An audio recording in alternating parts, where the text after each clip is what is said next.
आषाढी एकादशीच्या पार्श्वभूमीवर पंढरपुरातून लाखो वारकऱ्यांसाठी मोठी दिलासादायक बातमी समोर येते। विठ्ठल मंदिरात यंदा भाविकांना 24 तास अखंड दर्शनाची सुविधा उपलब्ध करण्यात आली असून व्हीआयपी दर्शनही बंद करण्यात आलं आहे। त्यामुळे सर्वसामान्य वारकऱ्यांना समान पद्धतीने विठुरायाचं दर्शन घेता येणार आहे। यंदा आषाढी वारीला येणाऱ्या भाविकांना देवाचे अहोरात्र दर्शन घेता यावे यासाठी उद्या म्हणजेच 16 जुलै रोजी परंपरेनुसार विठ्ठल रुक्मिणीचा पलंग काढण्यात येणार आहे।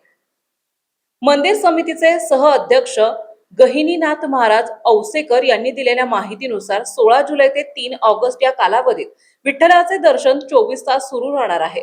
पलंग काढल्यानंतर देवीच्या विश्रांतीची वेळ ही थेट भाविकांच्या दर्शनासाठी वापरली जाईल। यावेळी विठ्ठल आणि रुक्मिणी मातेच्या मूर्तीच्या पाठीशी लोड आणि तक्क्या म्हणजेच उशी लावली जाईल। या वारीचे सर्वात मोठे वैशिष्ट्य म्हणजे सर्वसामान्य वारकऱ्याला रांगेत ताटकळत राहावे लागू नये म्हणून प्रशासनाने अत्यंत कडक पाऊल उचलले आहे। जिल्हाधिकाऱ्यांच्या आदेशानुसार 15 जुलै पासून व्हीआयपी दर्शन आणि पास व्यवस्था पूर्णपणे बंद करण्यात आली आहे।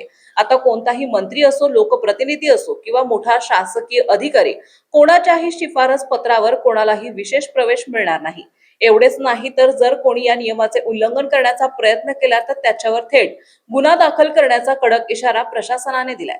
मुख्य कार्यकारी अधिकारी राजेंद्र शेळके यांनी दिलेल्या माहितीनुसार वारीच्या काळात शासकीय महापूजा, संत भानुदास महाराज पुण्यतिथी आणि विठ्ठलाच्या पादुकांची मिरवणूक या सर्व धार्मिक कार्यक्रमाचे नियोजन करण्यात आले आहे। सर्वसामान्य भाविकांचा प्रवास सुकर व्हावा हाच या मागचा मुख्य उद्देश आहे।